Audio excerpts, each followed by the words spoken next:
कि हमें बड़ा कल हर्ष हुआ सुनकर कि उन्होंने फ्री हैंड दिया है 3 चीफ्स को, आर्मी, नेवी, एयरफोर्स की, कि वो खुद टारगेट चुने, कब, कहाँ, कैसे वार करना है।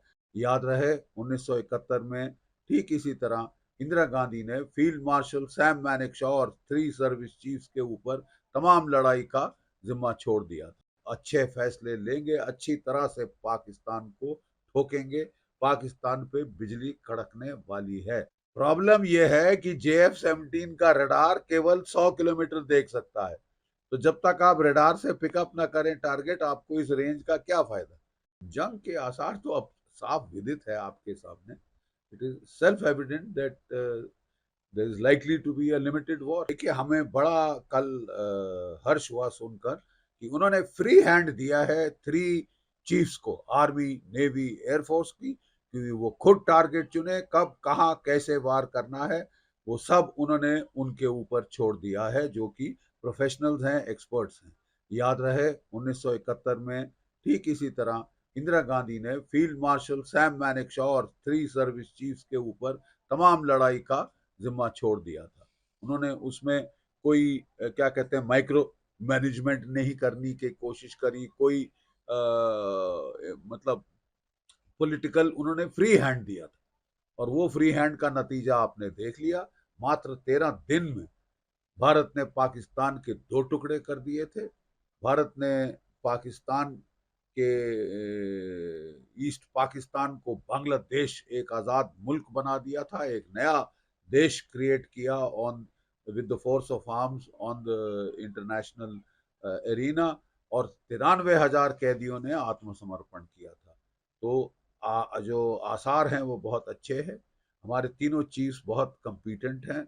हमारे जो आर्मी चीफ हैं जनरल उपेंद्र द्विवेदी, वो बहुत तजुर्बेकार हैं, इन्फेंट्री के हैं, Jammu and Kashmir rifle regiment से हैं। वो सर्विस अधिकांश उनकी वहीं जम्मू कश्मीर में गुजरी है, नॉर्दर्न आर्मी कमांडर थे। नेवी चीफ त्रिवेदी साहब टारिंग पर्सनालिटी हैं, बहुत एग्रेसिव हैं, डिस्ट्रॉयर उस पे काम कर चुके हैं, मिसाइल फ्रिगेट कमांड करी थी उन्होंने, एटसेट्रा। बहुत ही तजुर्बेकार अफसर हैं, वेस्टर्न नेवल फ्लीट के कमांडर रह चुके हैं। ठीक है। और जो हमारे एयर चीफ हैं, air chief marshal AP Singh साहब, वो बहुत आउटस्पोकन हैं, बिल्कुल हिप से फायर करते हैं, एग्रेसिव हैं, और अच्छे प्रोफेशनल हैं। और he doesn't mince his words. ठीक है। ये बहुत अच्छी एक तरीका, एक एक क्वालिटी है, जैसे सैम मैनेक्शॉ में हुआ करती थी। और बहुत तीनों चीफ बहुत आला और एक्सपीरियंस तजुर्बेकार हैं। हमें पूरा भरोसा है कि वो अच्छे फैसले लेंगे, अच्छी तरह से पाकिस्तान को ठोकेंगे, पाकिस्तान पे बिजली कड़कने वाली है। मैं आपको बता दूं, पाकिस्तान में पैनिक है। वो जो अपने F-16 जहाज हैं, उनको पिछले एयरफील्ड पे भेज रहा है। जो उसके सबसे मॉडर्न F-16 ब्लॉक 58 के एयरक्राफ्ट हैं, वो उसने पसनी की एयरफील्ड, जो कि नेवल एयरफील्ड है, वहां भेज दी है। क्यों भेज दिए हैं? ताकि वो जो हमारे S-400 की 400 किलोमीटर की रेंज से दूर रहे, उनके जो top jewels in the crown है, वो पहले वार में ही ना उड़ा दिए जाएं, भाप बन जाएंगे वो सारे के सारे। ठीक है। तो इसके लिए पाकिस्तान में बड़ी दहशत है। पाकिस्तान बड़ी कोशिश कर रहा है, वो साइकोलॉजिकल ऑपरेशंस की कोशिश कर रहा है कि हमको PL-15 मिसाइल चीन से मिल जाएगा। चीन ने दे दिया है। उसने एक डेमो भी दी थी, एक मिसाइल PL-15E था।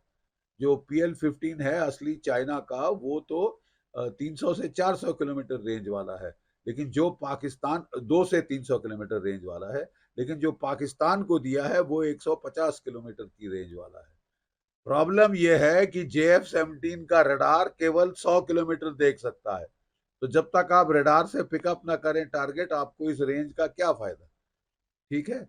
और अभी ये क्या केवल दिखावे के लिए किया गया है या असलियत में किया गया है, ये लड़ाई के दौरान पता चलेगा। ठीक है साहब, लड़ाई के दौरान पता चलेगा। देखिए, बहुत फर्क है अभी और 2019 में। 2025 और 19 में जमीन आसमान का फर्क पड़ गया है। हमारी एयरफोर्स के पास, जैसे मैंने बताया, S-400 ट्रायम्फ रूस के सरफेस टू एयर मिसाइल्स हैं जिनकी रेंज 400 किलोमीटर तक जाती है। यानी भारत में डिप्लॉय होके वो पाकिस्तान के जहाजों के पर खच्चे उड़ा सकते हैं जैसे वो अपनी एयरफील्ड से उड़ते हैं, एज दे टेक ऑफ। हमारे पास रफाल है, उसमें मीटियोर मिसाइल है, बियॉन्ड विजुअल रेंज 100 किलोमीटर से ज्यादा ठोक सकता है। हमारे पास अस्त्रा 1, 2 और शायद 3 भी आने वाले हैं जो कि 100 किलोमीटर के कहीं ऊपर मारक शक्ति रखते हैं। ठीक है, हमारे पास जैसे मैंने बताया रफाल फाइटर्स आ गए हैं, बियॉन्ड विजुअल रेंज मिसाइल्स आ गए हैं। तो बड़ा फर्क पड़ेगा लड़ाई के दौरान। तो जंगी आसार बढ़ चुके हैं। जंग के आसार तो अब साफ विदित है आपके सामने। It is self evident that there is likely to be a limited war.